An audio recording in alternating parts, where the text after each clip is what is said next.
Creatives, we're a creative recruitment business, really. So we work with agencies, studios, kind of startups, in-house roles, and we help them to source creative and marketing talent, really. So it was born in Australia about 3 years ago, and me personally, I'm responsible for launching the business into the UK. So we launched about 6 months or so in the UK, really with the sort of the view to how do we support people and help build their careers in the creative community, and how do we make recruitment sort of a much better experience than perhaps sort of you're used to doing, really. And my background kind of comes from the creative industry. I spent 15 years working across agencies, and then as in a sort of startup stroke scale up, as first as a designer and then an art director, and then eventually a kind of marketing director. So I think it's quite a unique position where I've been on sort of both sides of the fence, where I've been looking for roles within the creative industry, I've been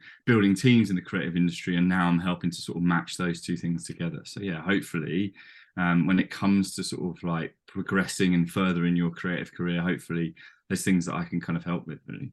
Brilliant. And I think that's quite a unique sort of position to, well, not unique maybe, but quite unheard of, isn't it? Where Mm. I think sometimes recruitment can get a bit of a bad rep because it's maybe a bit more salesy, or it can sometimes be a little bit murky, can't it? So having somebody from your experience on this side of the fence can sort of help people that, you can relate to them, I suppose.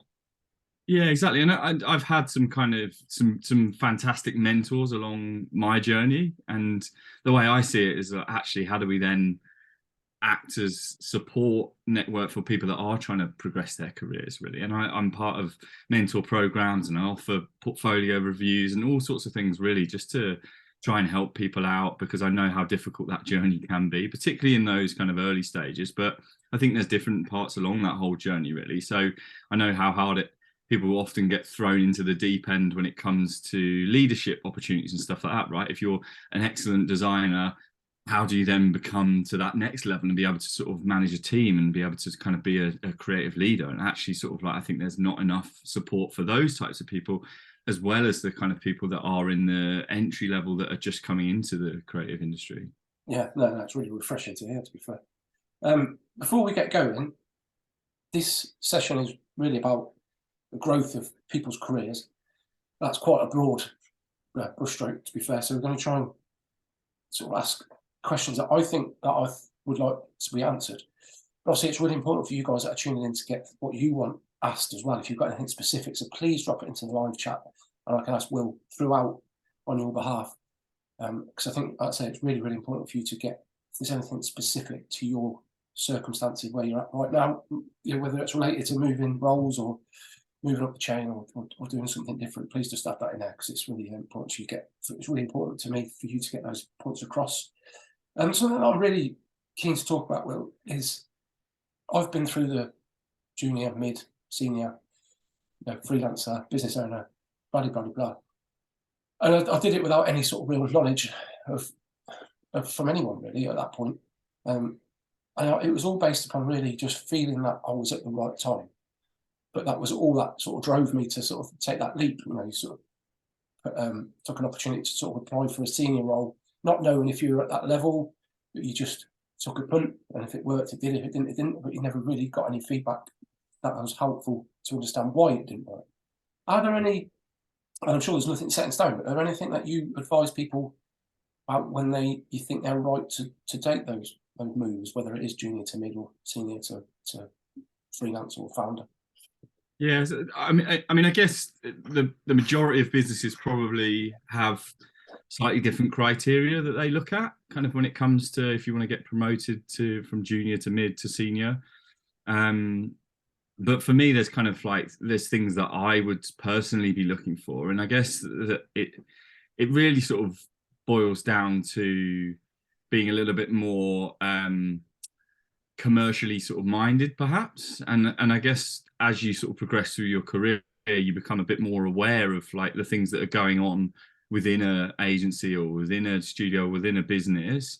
And you can probably have more of an influence on some of those things. And I would say that sort of generally that is kind of what I would be looking to try and improve as you sort of get through your career, really. So examples of that would be how to like give and receive feedback. So I think that when you're very early in your career, sometimes it can be quite challenging to be able to sort of like speak up and offer feedback to your peers or to your seniors or whoever that may be. And I think that feedback is a fundamental part of the creative industry.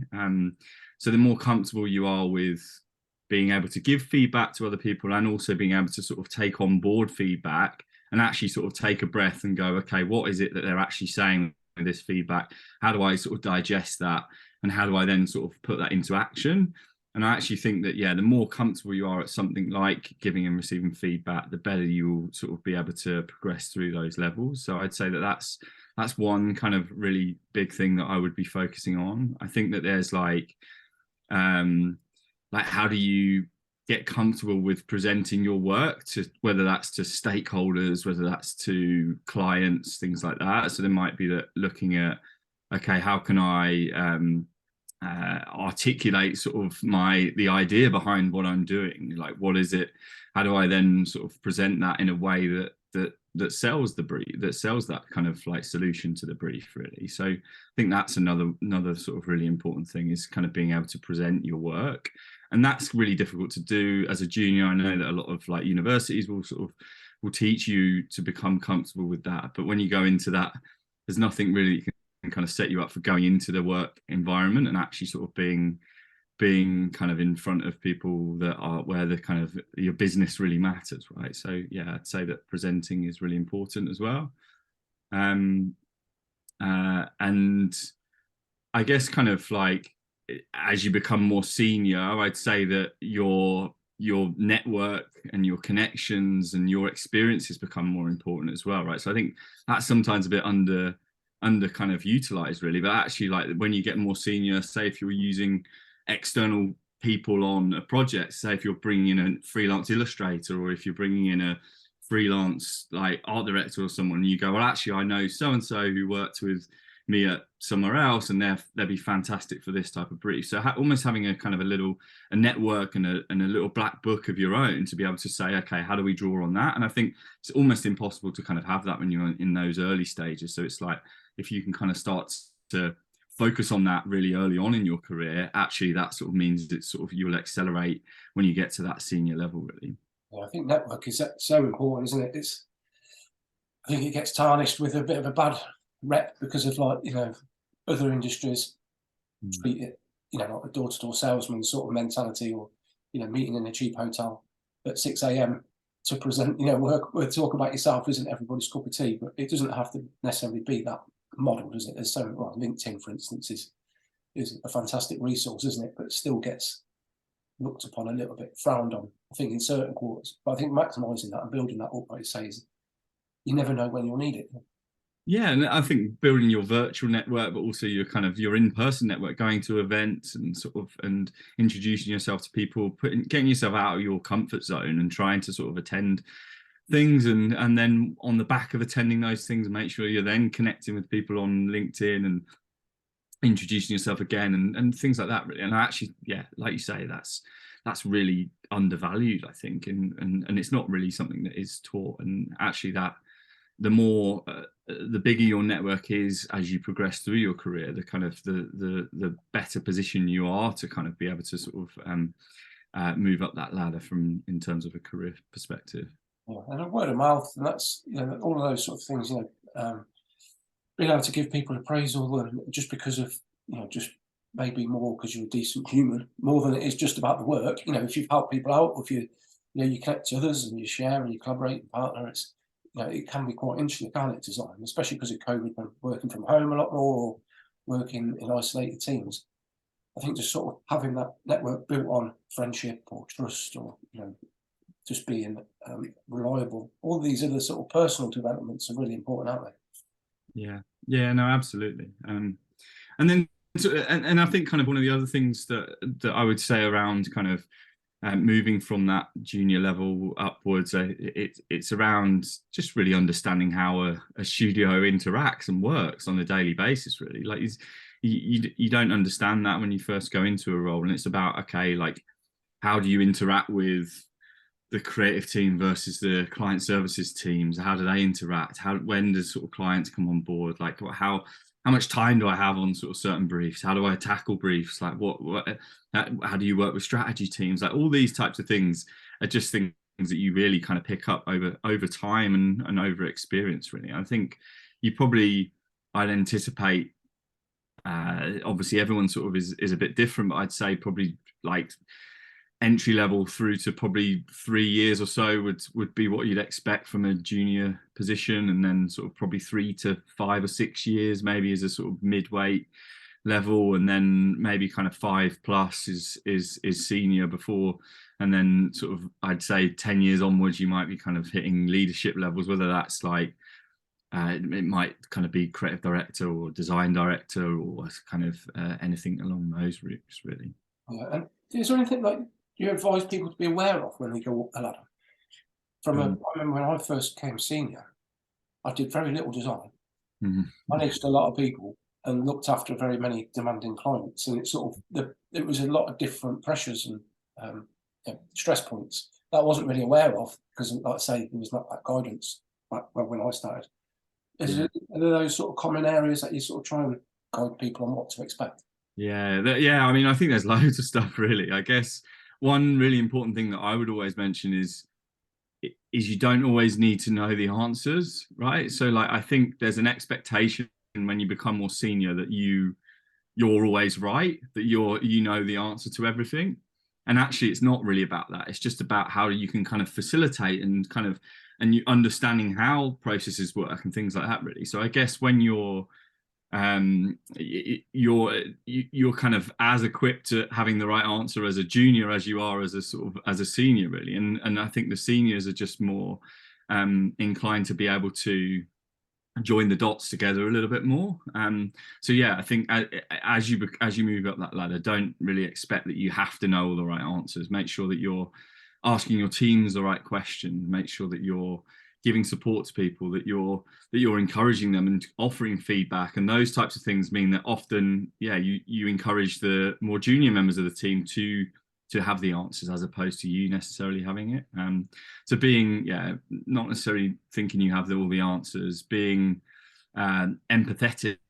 I think that's kind of always really good, is that actually the more empathetic you can be to other people's scenarios and situations and being supportive, I think that's where you sort of will see really successful senior and sort of leadership based people that can do those things, right? Yeah.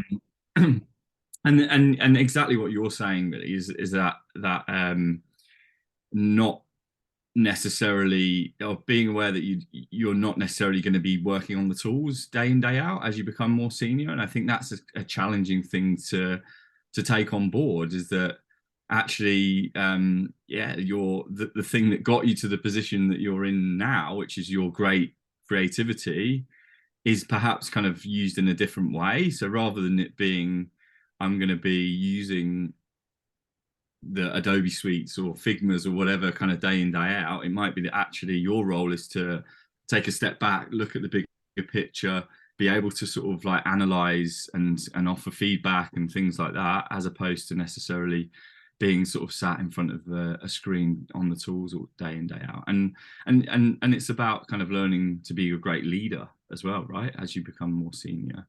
Yeah, and also going up that chain, I think it's sort of slightly drilled into us. I felt it was drilled into me. That's what you had to do. That was sort of like a sign of success. But really, it's not for everybody, is it? Not everybody has to get to senior level or start a studio or any of these other cliches to sort of to feel like they've got a space in this industry, have they? You can do it in all sorts of ways. No, absolutely. I mean, I spoke to someone recently that had gone through that kind of levels, and then they started something of their own, and then they realized, actually, this is not what I enjoy. I don't enjoy the kind of commercial side of being a creative. I don't enjoy chasing invoices and being an account manager as well as a creative. I don't enjoy trying to win new business, those types of things. And actually, yeah, it's a whole different story, but it's starting an agency of your own comes with many, many other challenges. And I actually think that there's alternative routes. You can kind of go down different pathways and be an exceptional designer and not necessarily have to be a leader as well, right? So I think that it's about kind of acknowledging that, and if you do want to go down the route of leadership, then asking for help and trying to say, okay, like what are the things that I need to do to become a really good leader? And that will be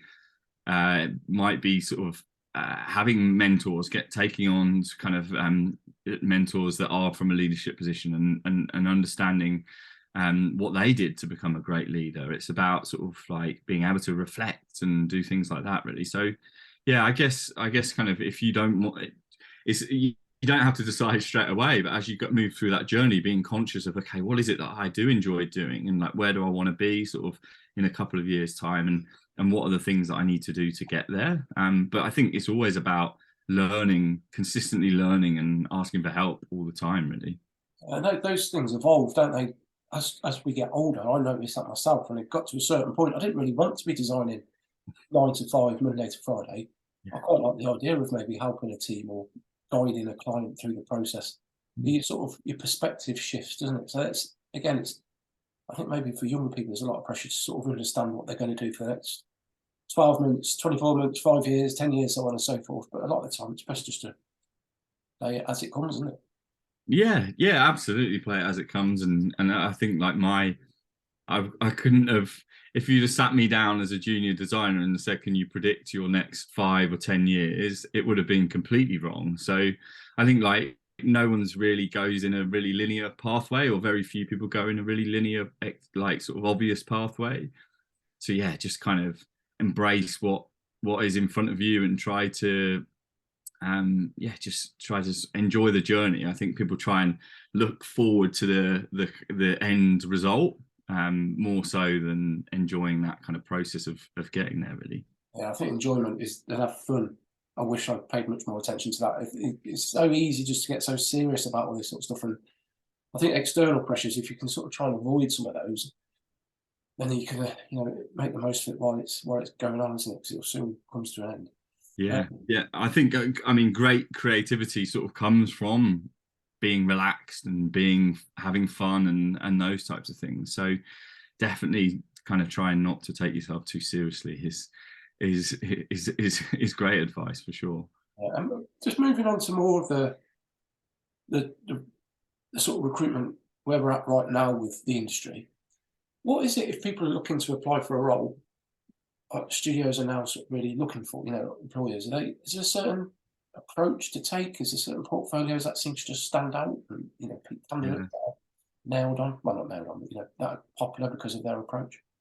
Yeah, I mean, I think what people forget really is, and again, is to kind of like have a little bit of fun with your job applications and with your portfolio, and try and get your own personality across in that.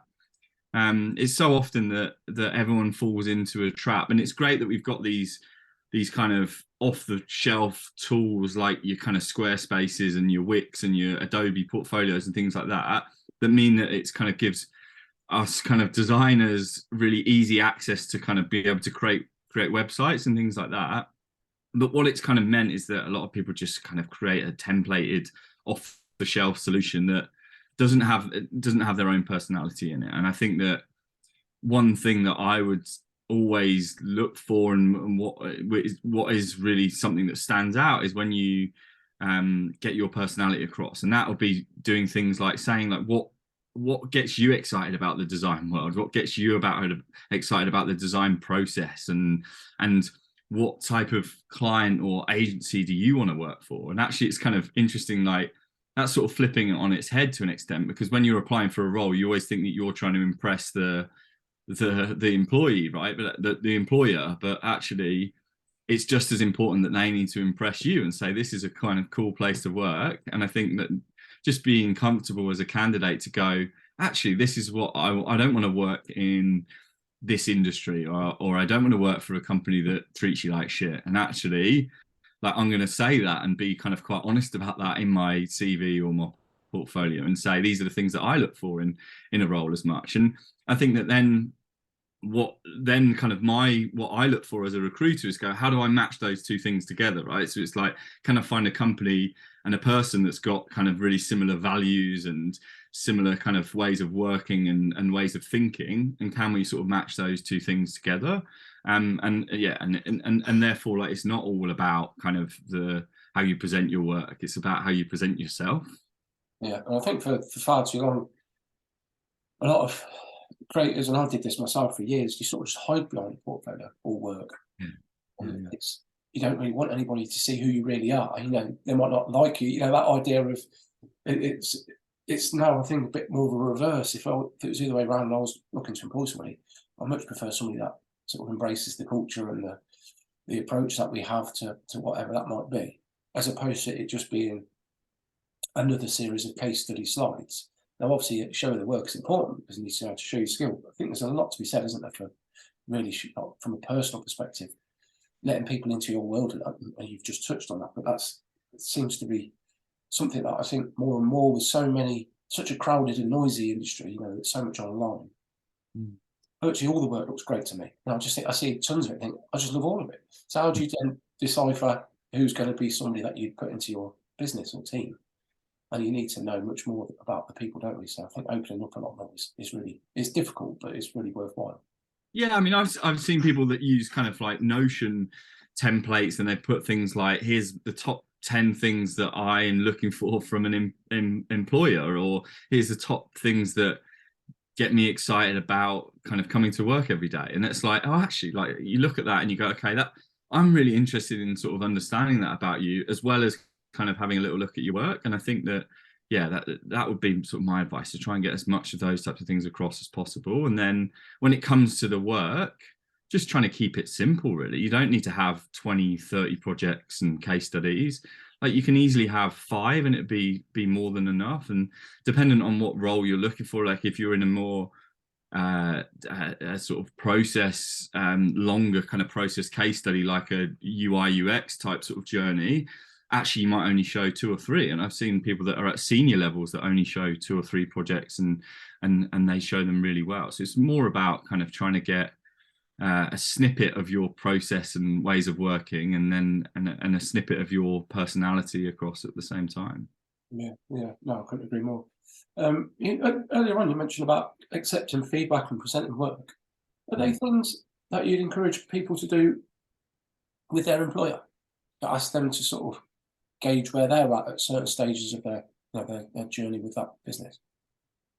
Yeah, I mean, for me, like, when I've led teams myself, I think, like, I'm always thinking about feedback, whether that's, and there's different formats of feedback, like, throughout, right? There's you get feedback specifically on a project work, where you might sit down and have like a kind of a crit session where everyone's kind of going around and presenting some work and having feedback on it in that sense. And often businesses, particularly creative businesses, have that sort of set up as fairly standard.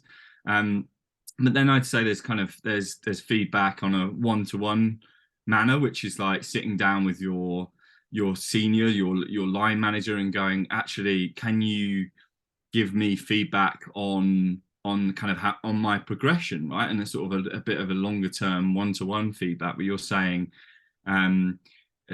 how do I get to that next level, and give me some feedback on the position that I'm at the moment. So there's that's another kind of really kind of great way of progressing and getting good feedback. And then I'd say it's probably like being able to offer timely feedback as well. So say if you're in a kind of in a setup where you're in a meeting with your kind of seniors, and being comfortable with giving them feedback, I think is often also a thing that people really respect. So yeah, I think it's as much about giving feedback as it is about receiving it, really. Yeah, I think you'd hope also that the employers would have those sort of framework in place, wouldn't they?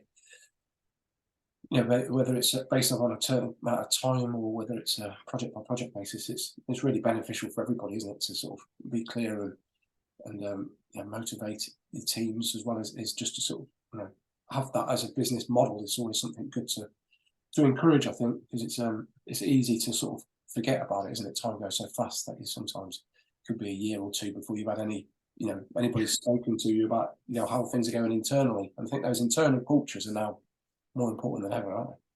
Yeah, no, it sort of depends on the type of business. I know that like my experience when I was in kind of like small creative agencies, that they don't necessarily have all the processes in place, and I think that not doesn't necessarily mean that they don't kind of put importance on it, but actually it's just kind of, it means that perhaps you have to be a little bit more proactive in that situation. So if kind of a certain amount of time has gone by and you haven't had kind of the feedback that you need to progress, I think don't be afraid to ask it for it, and sort of and put yourself out there a little bit, because often it's sort of it's one of those forgotten sort of processes in a creative industry. It can be, and certainly in the sort of those smaller scaling companies. So yeah, I think if you need to give them a nudge, then I wouldn't be afraid to do so.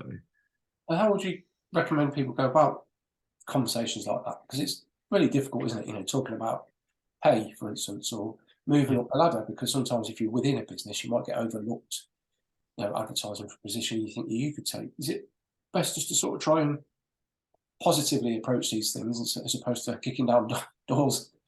Yeah, I mean, I think it's all about the way you approach that and the way that you conduct yourself, I guess. And I think it's in my kind of experience, when people are coming to you asking for promotions and pay rises and things like that, it's very often that, or it's very unlikely that you're going to get it just by kind of like going in there threatening and sort of like and kind of approaching it in a way that you're antagonizing that sort of like situation, really. So it's more about, okay, how do I ask?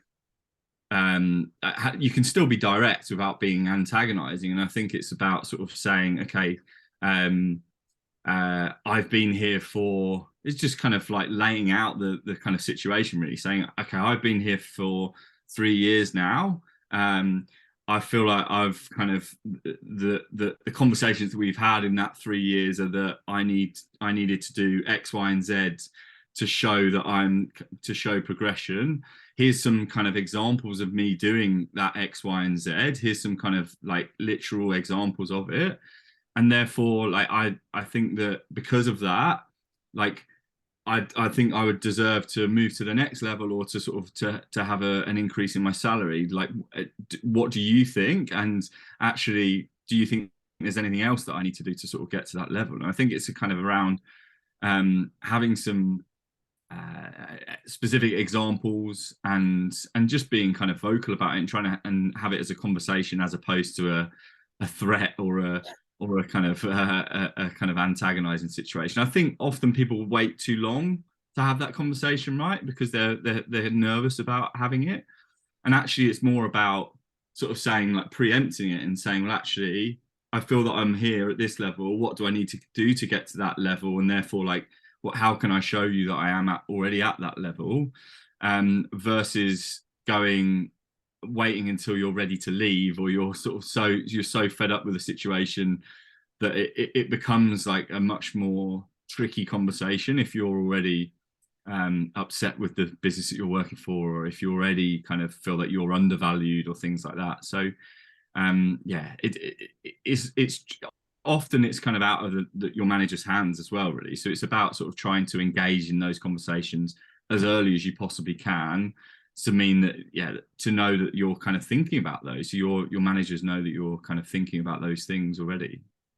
Yeah, because the last thing you want is for it to get sour, and the whole process of finding new employment is quite traumatizing at times, isn't it?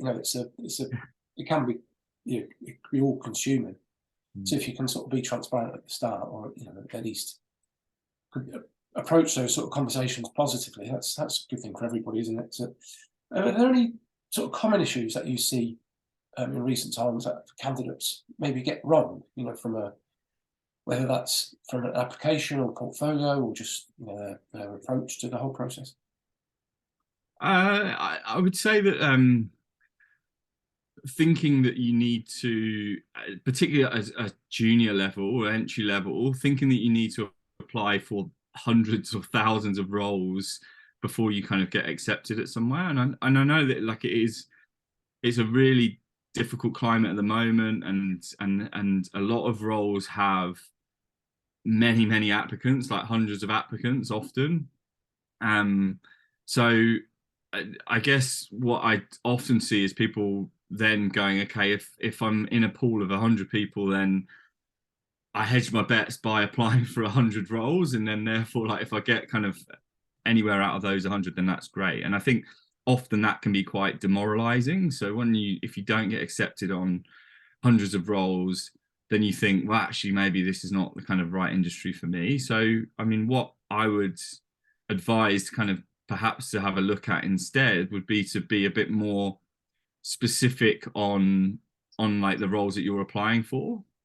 So doing more research as to the types of businesses that would be relevant to you, whether that's kind of on a industry type level, or whether that's on a sort of skill set type level, but almost kind of writing down what's your ideal place to work from across everything, from a location perspective, from a business size perspective, from a like what industries what's the work that they work in, what industries are they in, how big are their teams, like what do the teams structure look like, do they hire designers more or art directors or kind of digital designers, like, and really trying to kind of narrow down your own like brief of the type of company that you work for, and then go and find companies that tick those boxes really, and find as many of those as you can. And then when you're applying, rather than just applying and sending in your CV or portfolio blindly and sort of leaving it at that, I think you go and connect with the hiring manager. You go and connect with some of the people that work there. You send them a note to say like, I love the work that you do. Be relevant and be sort of like topical. And then when you're applying for something, if you're sending like a cover letter or something along those lines, be really specific about like what it is that you love about their business and why you really want to work there. The more specific you are and more relevant you are, ultimately what they're looking for is like, this person really wants to work at my company. And often what you get is really generic applications, really generic cover letters, really sort of everything's really generic because they're trying to do so many, like trying to do 100 of them. So it's like copy and paste, copy and paste, copy and paste, and just kind of spit them out really. Whereas if you take a little bit more time on your application and you perhaps apply to things that are really relevant to you, I think you're more likely to kind of get feedback and get some successful, like get further in that application process really. Yeah, I think that's more relevant than ever, isn't it? Doing that tailor making. Yeah. I remember sending out emails that was just "Dear Sir, Madam" to like 500 people a day, you know, and or even worse, you'd write "Dear Sally" and you accidentally send it to Alan. And it's like, you know, any surprise you don't get a response, and it just immediately gets deleted. Yeah, exactly, and you see that. I get that sort of sent to me where people have put the wrong name, they haven't put my name in there, put a different name in there, and I think that you kind of look at that and go, well, you haven't really spent the time to do your research, you haven't spent the time to actually kind of to understand my business and the application, and therefore kind of it just looks bad really. Especially if we're in a creative industry, we've got to sort of make it look like we've made the effort to think a little bit more, you know, bespoke, haven't we? And it's not in today's world as well. Going back to the networking thing, with tools like LinkedIn, you can find the name of virtually every founder of every studio in the world, can't you? So it's, you know, even just putting a personalised note in with something or making it something more bespoke about that studio or whatever the business might be, like you say. Yeah. It goes to show that you care, and also that you're the right fit. You know, because it's a bit gamble both sides, isn't it? From an employer's perspective, you know, if they're going to take somebody on and they don't want to be changing every 5 minutes, so they've got to be committed to somebody or have the confidence that that person works for them too. Yeah, and they're particularly in those kind of junior roles, they're not looking for like the finished article. They're looking for people that are have hunger and desire to sort of like be successful, and that are looking to that are kind of flexible in their thinking really, and that actually you're going to somewhere and you don't think you know all the answers, and actually you're going somewhere willing to learn and sort of to pick up on stuff. So I think if you're yeah, if you're not putting thought into that initial touch point, your first kind of conversation, or um your first like their first impression, if their first impression is bad, you've got no chance really. So it's about kind of making the best first impression, really, isn't it? I think trying to understand both sides. If you're applying, try and think about the opposite side, and vice versa. Just to sort of Yeah. get, you sort of try and think, if someone was receiving this application, what would they think, or what would I think if I was that? It's there's so many ways to look at it. From graduates and juniors' perspective, well, I suppose graduates start with. What have you got any advice for people of that age when, coming out of education, probably sort of not really got much of a support network or any sort of form of network, apart from maybe family, and sort of stepping into a world where it's really fast paced, it's quite conflicting interests a lot of the time. There's different things going on. Applications seem to be getting longer, the needs and requirements from businesses for especially younger people. I mean, they've been asked for, like, say, 3 or 4 years experience or multiple skill sets, which I always thought was not really a thing. You sort of worked in one area and that was it. Brand designer, UX designer, application design, all these other things. How do you sort of work with younger people to navigate all of that? Yeah, so I mean, I think kind of when you're in that early stages, I wouldn't expect you to necessarily have kind of worked out your specialism yet. So if you're at university and you're working on lots of different projects, and I think you often are a bit of a generalist when you first kind of graduate. So I think kind of embracing that as a generalist, and it's what people are typically looking for is just your way of thinking, as opposed to like necessarily the outcome. So really try and embrace being a bit of a generalist at this stage, and try and show off your creative thinking process, really, and that you've got kind of some thinking behind it.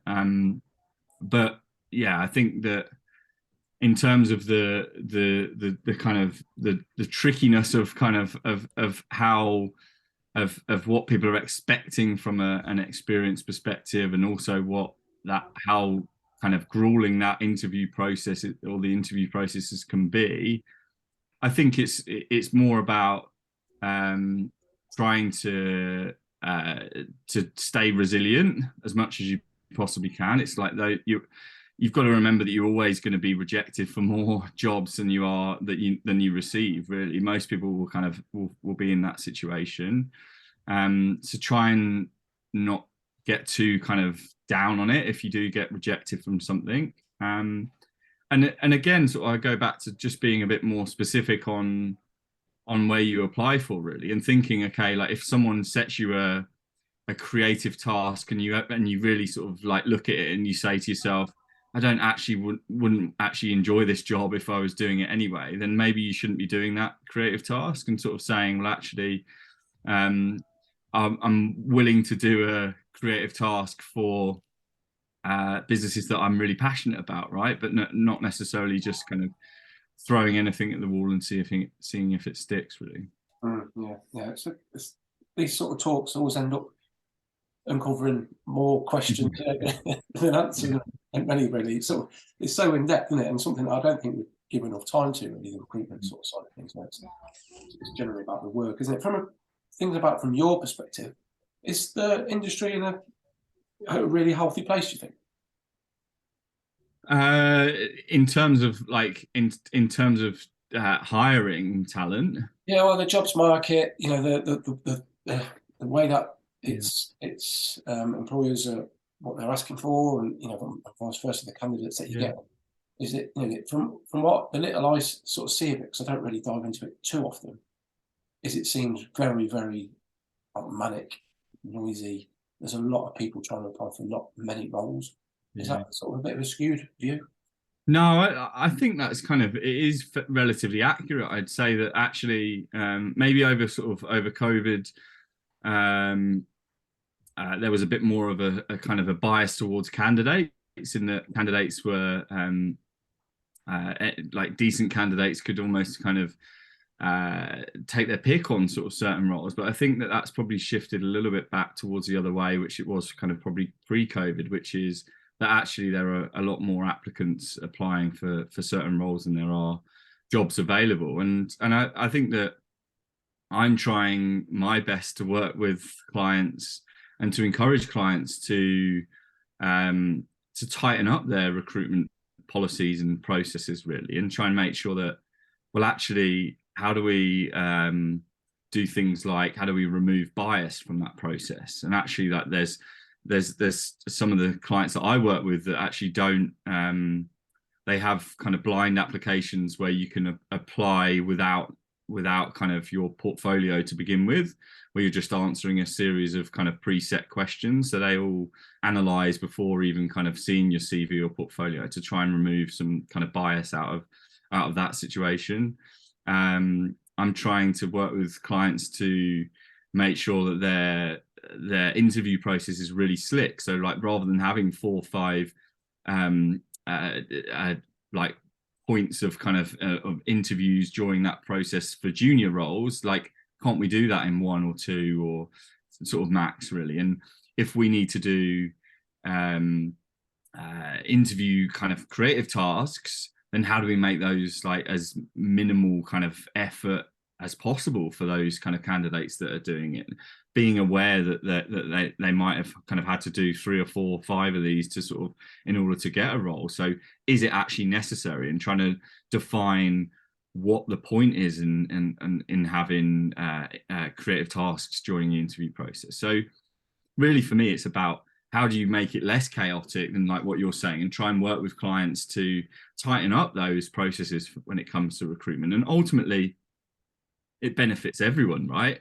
The simpler and the faster and the more effective an agency's recruitment process is, the better the talent they're going to hire anyway, right? So it's kind of, it works for everyone involved, really. So yeah, hopefully that's something that we can kind of encourage and sort of help to improve the industry by doing things like that with our clients. Well, it's opened up another conversation altogether, hasn't it? In the idea that working with a recruiter, or the right recruiter, isn't just about you putting somebody into a job. It's about working with both parties to actually make the whole process a more enjoyable, simpler, way of doing things, as opposed to, when I've been through that process, it always seemed a little bit broken. And that was a long time ago, but it was it wasn't. But I think we used to deal with people that weren't necessarily of understanding of creative industries. They understood recruitment. Yeah, there was a big difference. Yeah, and yeah, I think that's kind of helps with the background that I have, that actually it means that we can, that I'm aware of kind of going through these processes and what they felt like going through it myself. And actually that it's more about, and I'm working with clients to try and put data behind it as well, right? So sort of saying, well, actually, like, how successful is your hiring, and can we put data behind that, and how long do those people last for in your business? And like, let's try and sort of improve that whole, everything from like how you attract talent through to how you evaluate talent and interview them, and then even onboarding them, and how you treat your sort of team, and how you develop them sort of once they're onboarded, and things like that, really. So yeah, hopefully we can improve that by people working with creative natives. Yeah, and it's a continually evolving thing, isn't it? Trying to change an industry that's got a certain reputation, or perceived by certain people in certain quarters.